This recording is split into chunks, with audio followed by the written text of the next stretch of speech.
The morning had started like any other. The sun was rising slowly over the horizon, casting a warm golden glow on the quiet neighborhood. Birds chirped from the treetops and the air felt fresh and crisp. For a moment it almost seemed like time was standing still.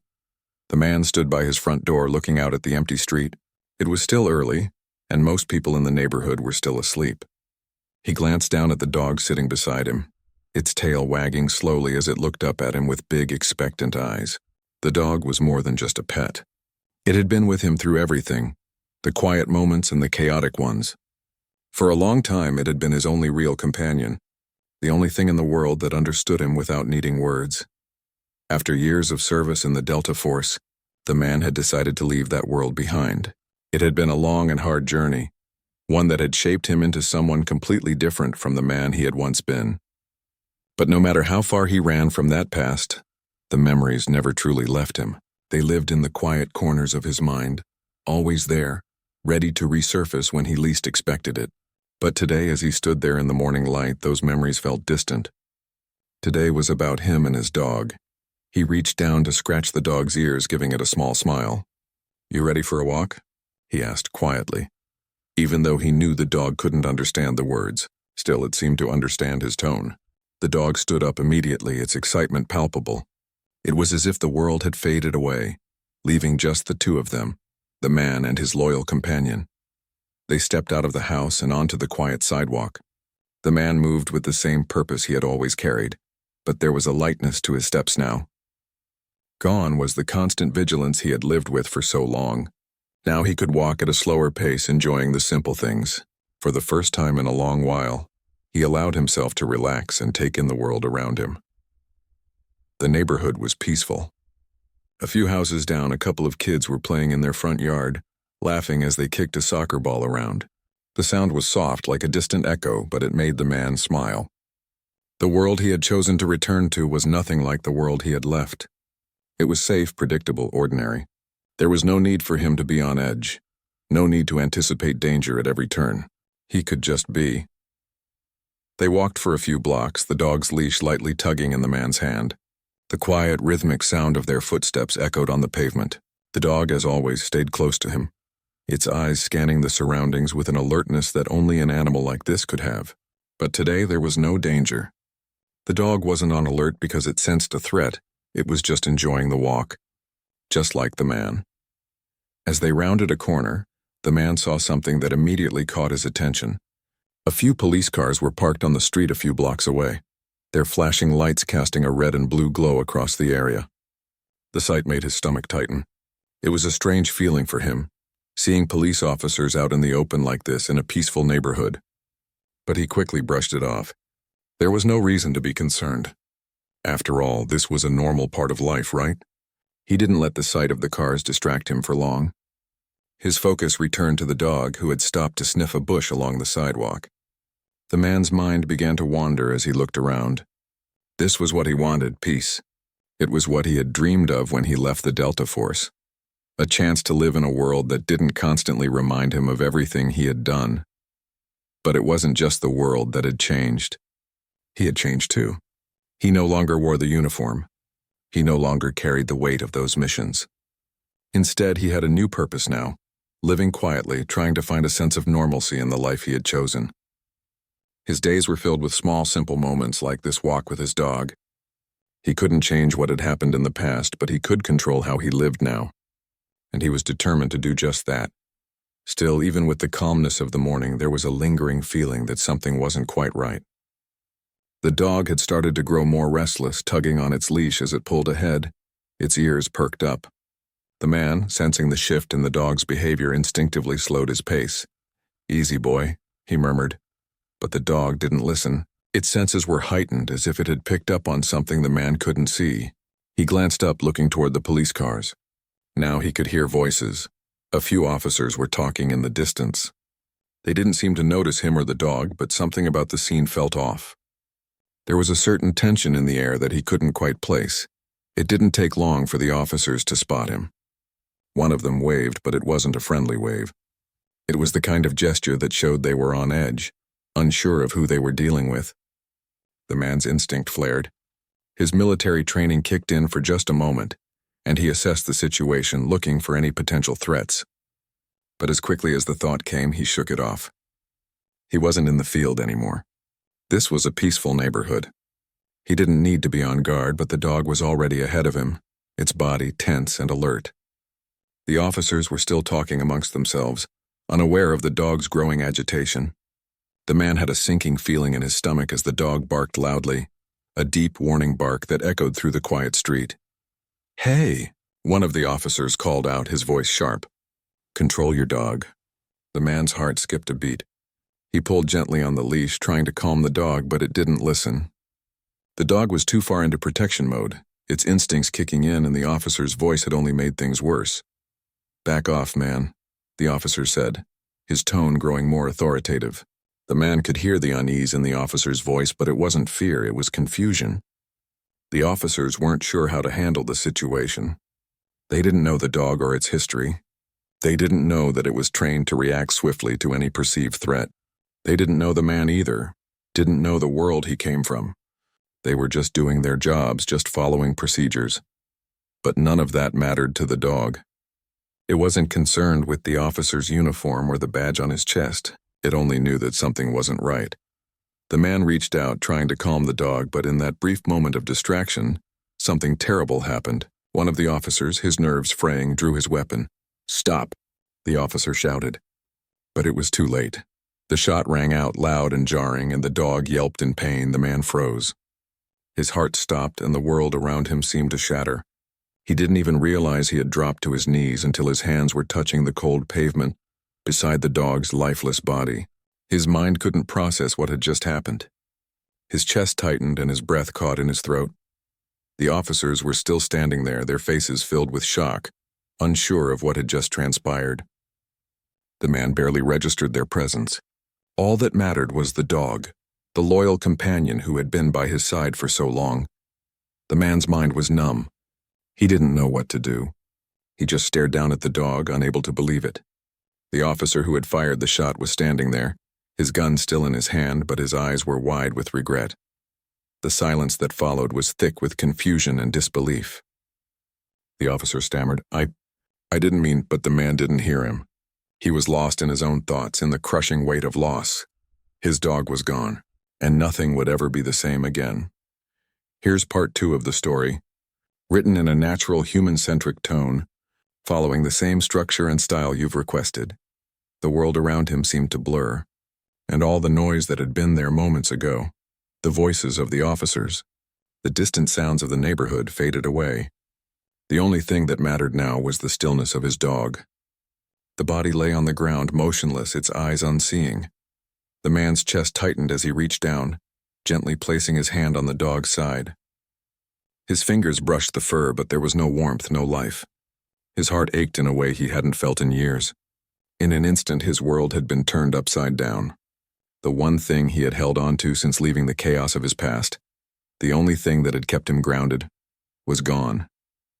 He took a deep breath, trying to steady himself. But the pain was too much. Anger rose up in him, burning hotter with each passing second. The officers had no idea what they had just done. They didn't know the bond he had with his dog, how much the animal had meant to him. They had no idea who he was, what he had been through, or the kind of life he had lived before this moment. One of the officers approached cautiously, his voice shaky. "Sir, I didn't mean to. It was an accident." His words were stumbling, desperate, but they felt hollow. The damage had already been done. No apology would ever bring the dog back. The man's jaw tightened, his hands curling into fists at his sides. He didn't say anything. There was nothing left to say. What could he possibly say to make this right? His dog was gone, and nothing could change that.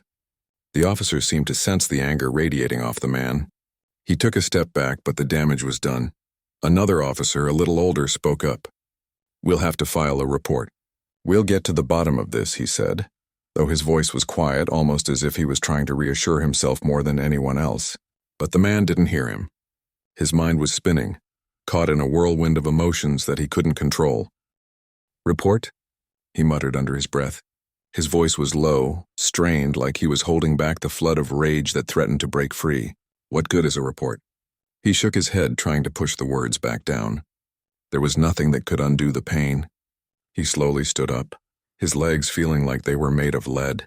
He couldn't look at the officers. He didn't want to. Instead, he focused on the dog.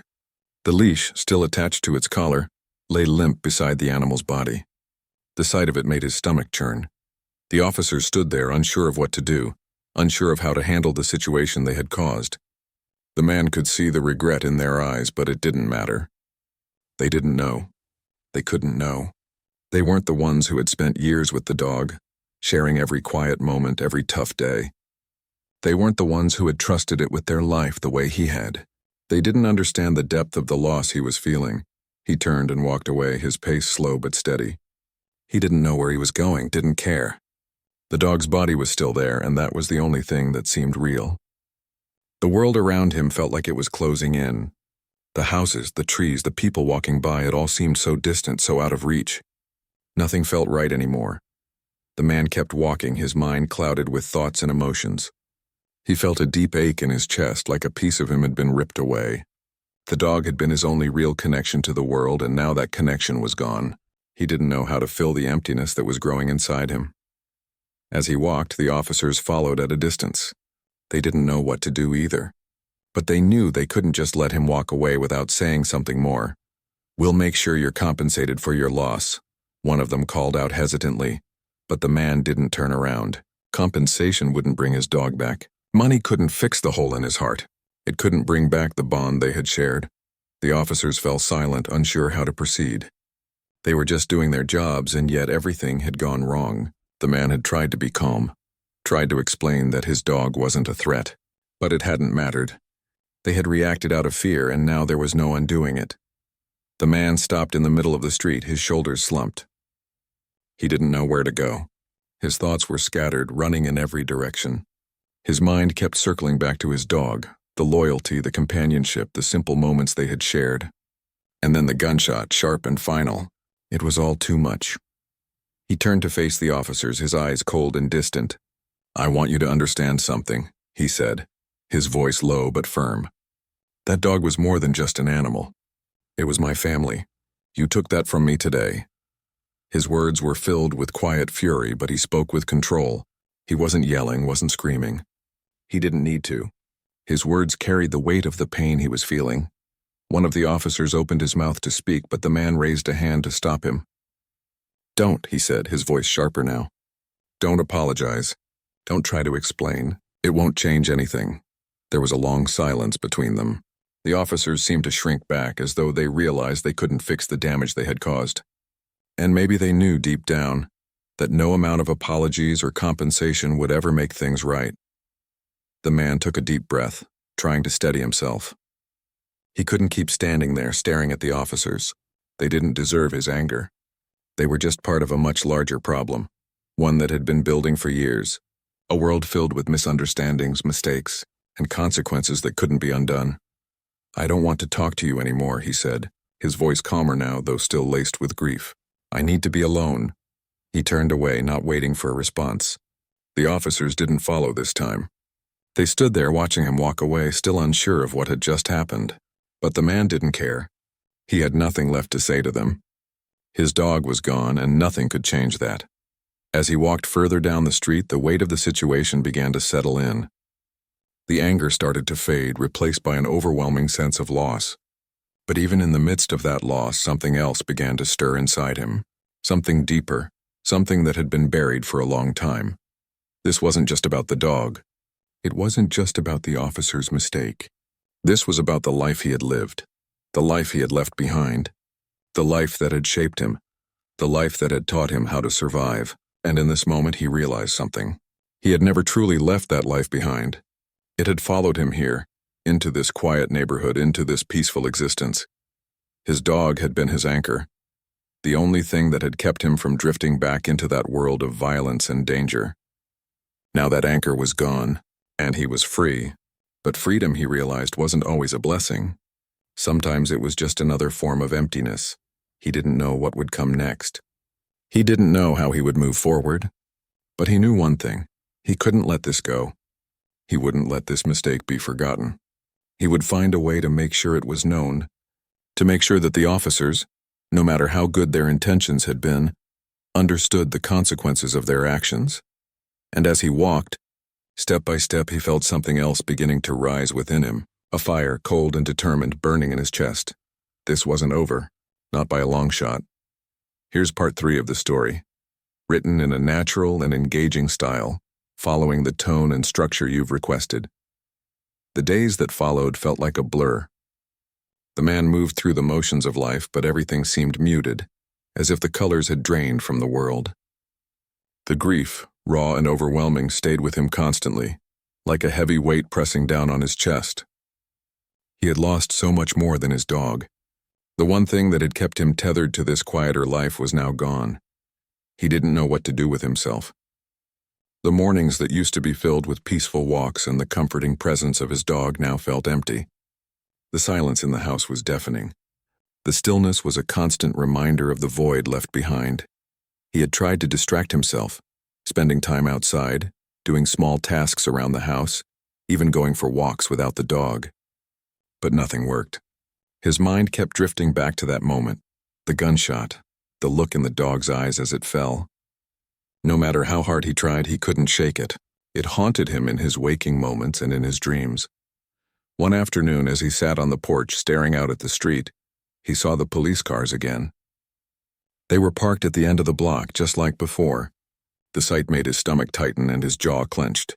He had expected this.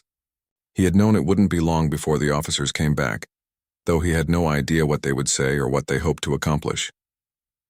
A few minutes later, a car pulled up in front of his house. 2 officers got out, walking toward the porch. The man stood up slowly, unsure of what to expect. The officers didn't look at him with hostility, but there was a certain unease in their demeanor, as though they knew they had crossed a line. "We just wanted to check in on you," one of them said. He seemed nervous, almost apologetic. "We've started the paperwork for the report. We're sorry for what happened." "We really are." The man didn't answer immediately. He just looked at them, his expression unreadable. They could apologize all they wanted, but it wouldn't bring back his dog. The man wanted to scream at them, to make them understand the depth of his loss. But he didn't. Instead, he nodded, a small, tight gesture, acknowledging their presence without giving them what they wanted. A response. "We're doing everything we can," the officer continued, "to make sure something like this doesn't happen again. We've contacted animal control and—" "Animal control?" The man interrupted, his voice barely a whisper but filled with quiet disbelief. "Is that supposed to make me feel better? What good is that going to do?" The officers fell silent. They hadn't expected this kind of response. They thought maybe they could smooth things over, offer some sort of reassurance. But they were only making things worse. The man wasn't interested in their words. He didn't want their promises. He just wanted his dog back, and no amount of paperwork or apologies could change what had already happened. He turned away, walking toward the edge of the porch. The officers remained standing at the foot of the steps, unsure of what to do. The man's movements were slow, deliberate, as if each step took more energy than he had left to give. He paused for a moment, feeling the weight of their gaze on him. Finally, he turned back around, his face hardened but his voice steady. "You know, I used to be someone who had to make decisions in the blink of an eye, life or death. I've been in situations where I had to act fast, where I didn't have time to hesitate or second-guess myself," he said. His words were quiet but carried a weight of experience that made the officers uncomfortable. "But you had time. You had time to make a better decision, and you didn't," he paused, letting the words sink in. "It's not just about the dog. It's about how you reacted, the fear you saw in the moment, the assumption you made about the situation. You made a choice without knowing anything about me, anything about what I've done, what I've seen, and now that choice is permanent." The officers stood there, still unsure of how to respond. They had expected anger, rage even, but the man wasn't yelling. He wasn't being violent. He was just calm. Too calm in a way that made the tension in the air even more palpable. They didn't know what to say to that. "I'm not going to pretend I'm okay," the man continued, his voice still steady but tinged with something deeper now. "And I'm not going to sit quietly while you sweep this under the rug. I won't just forget what happened." One of the officers took a small step forward, his expression softer now, trying to find some way to ease the tension. "We're not asking you to forget. We just want to make it right. We want to do everything we can to—" "No." The man interrupted again, his voice suddenly sharper. "You can't make it right. Not like this. Not with words or some report. The damage is done, and I don't need your promises." The silence that followed felt heavy, each second stretching longer than the last. The officers shifted uncomfortably, exchanging glances, but neither of them spoke.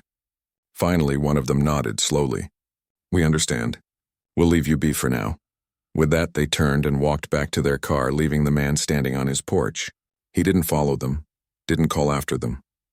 He just watched them go, the anger simmering in his chest, but also something else. A quiet, burning determination that had been building since that day. It wasn't over. Not by a long shot. The days stretched into weeks, and the man found himself retreating even further into himself. He had no desire to socialize, no interest in returning to his old life. His dog was gone, and with it, a part of him.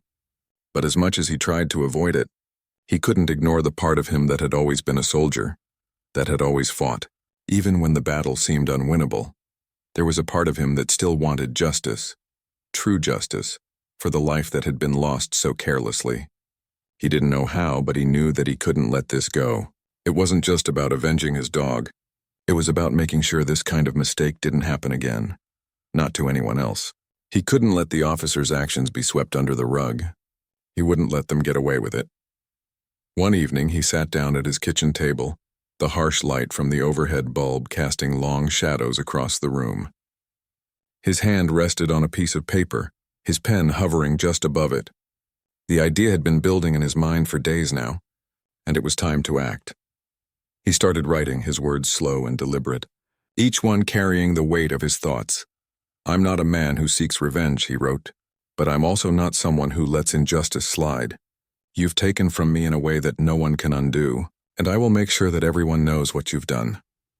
He paused, reading the words over. They were simple, but they held the power of everything he had been holding inside. This wasn't just about the dog. This was about the way the world worked, the way people reacted without thinking, the consequences of mistakes that couldn't be undone. He wasn't going to let it slide. He signed the letter and folded it carefully, placing it in an envelope. The next steps would be harder. The real work, the fight, was just beginning. But he wasn't afraid. For the first time in weeks, he felt like he was taking control again, that he was doing something to honor his dog's memory. He wasn't going to let it go. He couldn't. As he stood up, looking out the window at the darkening sky, he felt a strange sense of clarity. The road ahead would be long. It would be difficult. But he would walk it step by step because it was the only way forward. Here's part 4 of the story, following the same tone and style as previous parts. The days after writing the letter felt strange, as if time had both slowed down and sped up at once. The man didn't know exactly what to expect, but he felt a small sense of purpose return to him. The emptiness inside was still there, deep and constant, but there was now something else, a quiet resolve that pushed him forward, step by step. He had sent the letter to the police department, addressed to the higher-ups, detailing his grievances and the anger that had built up inside him. He knew that sending it wouldn't instantly bring justice, but it was a start. It was the first real action he had taken since the loss of his dog. Before, he had only sat in his home, feeling lost and helpless, unable to escape the grief. Now he had a plan. Even if it was small, it was something. He didn't expect immediate results. He wasn't naive enough to think that everything would suddenly change. But the wheels had begun to turn, and that felt like a victory in itself. As the weeks passed, he went about his days in the same way as before, quiet, solitary, trying to avoid distractions, but he could feel a shift. The weight of the past few weeks had been heavy, but with each passing day he found himself growing more determined. The feeling of helplessness was fading. Slowly the pieces were starting to fall into place. One afternoon he received a phone call. It wasn't anything he had expected. The voice on the other end was unfamiliar, but it was clear and steady, carrying a note of urgency. "Hello, is this the man who wrote the letter regarding the incident with your dog?" the voice asked. The man sat up straight, immediately alert. It was the moment he had been waiting for, but now that it had arrived, he felt a wave of nervous energy wash over him. "Yes," he said, his voice measured. "That's me. I'm Detective Williams. I'm with the Internal Affairs Department. We've received your letter, and we're looking into the situation. We'd like to speak with you." The man's heart raced. For the first time in weeks, he felt something that wasn't anger or sadness, hope. It was fleeting, but it was there, like a flicker of light in the darkness. "When would you like to meet?" he asked, trying to keep his voice calm. "Could you come in tomorrow morning? We'd like to go over the details in person." The man agreed, setting the phone down with a mixture of relief and apprehension. He hadn't expected this, not so soon. But it was happening. They were taking him seriously. The next morning, he put on his jacket, left the house, and headed to the police station. The air was cooler than usual, the clouds hanging low in the sky as if they too were waiting for something. As he walked, he couldn't help but replay the conversation from the day before. Detective Williams had sounded professional, but there had been a hint of empathy in his voice too. It was hard to believe, but it felt like he was being heard. He arrived at the station, walking through the front doors with a sense of purpose he hadn't felt in a long time. The building was cold, sterile, the walls lined with photographs of past officers, awards, and achievements. It felt distant, disconnected from the world outside. He was led down a narrow hallway, passing officers who barely looked up from their work. Finally, they reached a small, windowless room. A desk sat in the center, papers scattered across it, a few chairs pulled up to one side. The detective was already there, a man in his mid-40s wearing a dark suit and tie. He stood up when the man entered, offering a firm handshake. "Thanks for coming in," Detective Williams said. "I know this isn't easy." The man nodded, sitting down across from him. There was a moment of silence before the detective spoke again. "We've reviewed your letter, and I want you to know that we take these kinds of incidents seriously. We're conducting a full investigation into what happened that day. The officer who was involved in the shooting has been placed on administrative leave, and we're reviewing the situation from all angles." The words were exactly what the man had hoped for, but hearing them out loud made everything feel more real. It wasn't just a letter anymore. It wasn't just an angry protest. Something was actually happening. "I want to understand what happened," the man said, his voice quiet but firm. "I want to know why it went the way it did, and I want accountability." "We'll get to the bottom of this," Detective Williams assured him, "but it's going to take some time. We're reviewing body cam footage, speaking to witnesses, and conducting interviews. I can't promise it will be quick, but I can promise that we'll do everything we can." The man felt a small sense of relief, though he knew better than to get his hopes up too much. Time had a way of dragging things out, especially when it came to official investigations, but hearing that someone was actually looking into it felt like a step forward. "There's something else I need to tell you," Detective Williams continued. "We found some discrepancies in the officer's report. The story he gave doesn't quite match up with the evidence we've gathered. We're still piecing things together, but it's looking like there may have been some miscommunication, maybe even a failure to follow protocol." The man's heart skipped a beat. Miscommunication, failure to follow protocol. It sounded like the officer hadn't just made a mistake. He had ignored procedures, reacted out of fear rather than judgment. It made the situation all the more complicated. But it also made it clear that there was more to the story. "Is it possible the dog was shot because the officer was afraid?" the man asked. "That he panicked and shot first?" Detective Williams paused, considering the question carefully. "It's possible," he said slowly, "but we need to gather all the facts before we make any conclusions. We can't jump to conclusions based on assumptions. We need to see the whole picture." The man nodded. He didn't expect answers right away, but he felt like there was finally a path forward. Maybe this wouldn't be easy. Maybe it wouldn't be quick. But he could see a way out of the dark cloud that had been hanging over him for so long. There was a chance for justice, and it was a chance he wasn't going to let slip away. "I appreciate you taking the time to meet with me," the man said after a moment, standing up from his chair. "I know this isn't easy for anyone." Detective Williams shook his hand again. "We're doing what we can. We'll keep you updated on the progress." As the man left the station, he felt a strange mix of emotions. There was relief, but there was also something else, something he hadn't expected. It was a sense of justice, small but growing. It wasn't a guarantee, but it was a start. And for the first time in a long while, he felt like he had a real chance to make things right. The road ahead wouldn't be easy. The investigation would take time, and there would likely be more hurdles along the way. But he wasn't going to back down, not now. Not after everything he had been through. He walked back to his house, the weight of the day still heavy on his shoulders. but with a glimmer of hope that hadn't been there before. He had fought for his dog for the life that had been taken too soon. And now, it seemed like his fight might actually matter. The investigation had dragged on for weeks. The man had done his best to stay patient, but with each passing day, the weight of uncertainty grew heavier. He had heard from Detective Williams a few times, and while there was progress being made, it was slow. The department was thorough, interviewing witnesses, reviewing all available footage, and gathering evidence. Still, the man couldn't shake the feeling that nothing would bring back the life that had been so carelessly taken. Each day the house felt emptier. The silence echoed louder. His routine was disrupted by the constant ache in his chest, the feeling that no matter how many times he walked down the same streets, nothing would feel normal again. The dog, the one creature who had kept him grounded, was gone. And yet there was something inside him that refused to let go of the idea of justice. The phone call came when he least expected it. It was a bright afternoon, and he had been sitting on the porch staring out at the street, trying to distract himself from the thoughts that always seemed to creep up. He heard the ring and picked up the phone without thinking, knowing it could be the detective. "Hello? Is this the man who filed the complaint about the incident with the dog?"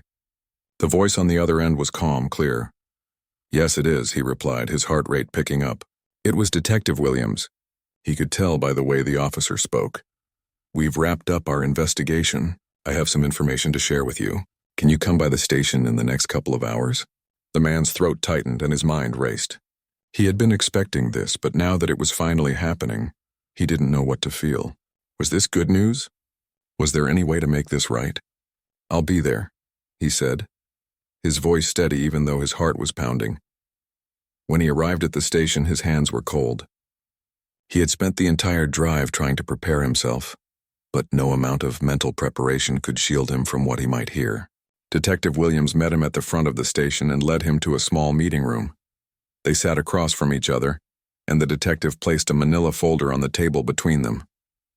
The man took a deep breath, his fingers trembling slightly as he reached for the folder. "We've completed our review," Williams began, his voice steady. "And after a thorough investigation, here's what we've determined." The detective paused, watching him closely. The man's mind raced as he waited for the words. He tried to prepare himself for whatever was coming, but there was no way to truly prepare for this moment. The officer who was involved in the incident has been found in violation of several department policies. There was a failure to follow protocol during the encounter. Based on the evidence we reviewed, including body cam footage, witness statements, and expert analysis, we've concluded that the officer acted out of fear and didn't properly assess the situation before taking action.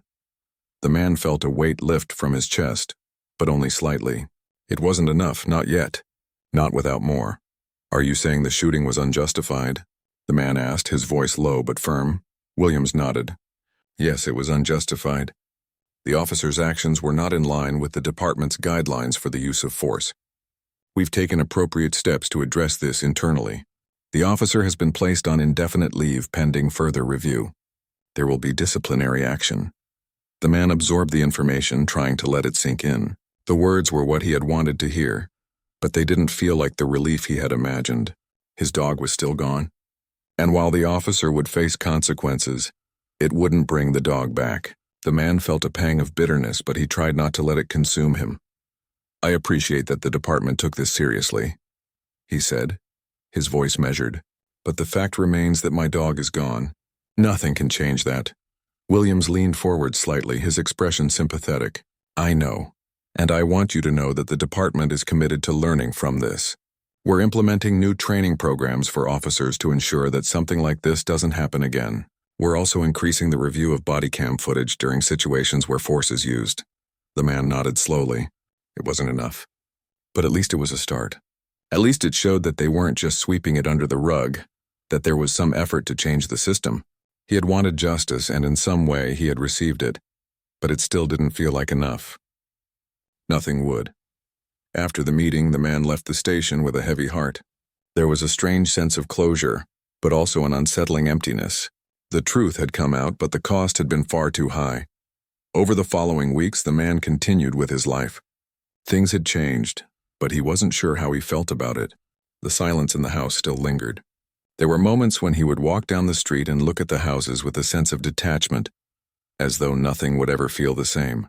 But there were also moments when he could almost feel his dog beside him, walking silently by his side, the soft rhythm of its paws against the pavement. The officer involved in the incident had been removed from duty, and there were ongoing discussions about reform within the department. The man didn't know if that was enough. But at least it was something. It was a step forward, a small victory in a fight that had felt hopeless for so long. One afternoon, as he was sitting on his porch, he saw a figure walking down the street. It was a neighbor, a woman who had lived a few houses down. She waved at him as she approached, and for a moment the man felt a wave of discomfort. He hadn't spoken much to his neighbors since the incident. He had kept to himself, avoiding most interactions. "Hey," the woman called out as she reached his porch. "I just wanted to let you know that we're all thinking about you." "What happened with your dog?" "It was awful. We know how much he meant to you." The man looked up, surprised by the genuine concern in her voice. He hadn't expected anyone to reach out like this. "Thank you," he said quietly. "It's been hard." She sat down next to him, and for a moment they were both silent.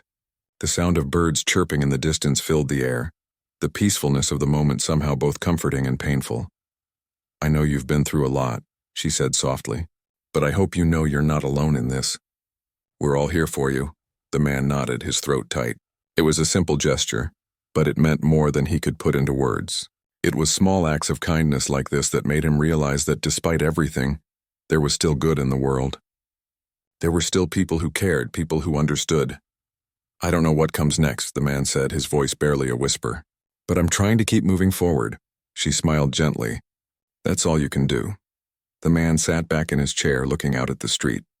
There was no magic fix for the pain he carried, no way to erase the loss, but maybe, just maybe, there was a way to keep going, to keep finding moments of peace in the midst of everything that had happened. For the first time in a long while, he felt like the weight on his shoulders wasn't as heavy. There was still a long road ahead, but he wasn't walking it alone.